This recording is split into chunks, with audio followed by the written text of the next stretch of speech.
part 2 of making some orders with me. So next I moved on to decorating my shortbread cookies. I knew these would take a while, so I went ahead and started on them first. And I also was, I think, baking cookies at the same time. Everything when you're a baker is about multitasking. Also save your back. So I put my sheet pan on my cake stand just so I wasn't bent over my table because my table is a little short. Their colors were purple and silver, and they wanted a little bit of a floral design for their cookie. So I decided on 5 different patterns: a rosette, some smaller little roses. These are hydrangea like, and the next ones are going to be like 5-petal flowers.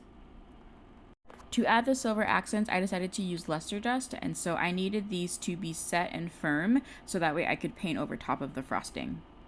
On top of being a multitasker and being efficient, you also want to think ahead. So for that order I said of 48 cupcakes, I had to make 48 liners or put together 48 liners because they wanted like a black tie theme. And so while I was waiting for things to bake and or cool down or my frosting to set, any of those things, I went ahead and put together those liners. And you can see them in the top right-ish corner by the vanilla. Something like putting together these liners can be overlooked or seem like such a minuscule detail, but it honestly takes more time than you think, and it can put me behind my schedule if I wait to do it at the last minute when I'm thinking about it. It's better I do it early and get it out the way. Moving on to my drop cookies, they've now all been baked and cooling, and I'm now decorating my key lime because I decorate them or I frost them with a key lime glaze. I want this glaze to be set overnight because I'm going to stack them on top of each other, and I want this glaze to not be sticky when the guests go to pick them up. And while these are baked the night before, I won't cut into them until the day of just to keep them as fresh as possible. Next up are the ganache tarts. I went ahead and put the graham cracker base in the oven with the cookie so that way it was cold and ready by the time my ganache was ready to pour into my mold.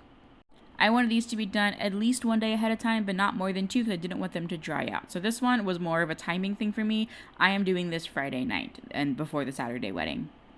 So for these, I went ahead and poured the ganache and then let it set for a couple of hours so that way it was cold enough to cut. And then off screen, I have my knife in some hot water so my knife glides right through them. I'm using a smaller knife to cut them into squares, roughly 1.5 by 1.5 inches.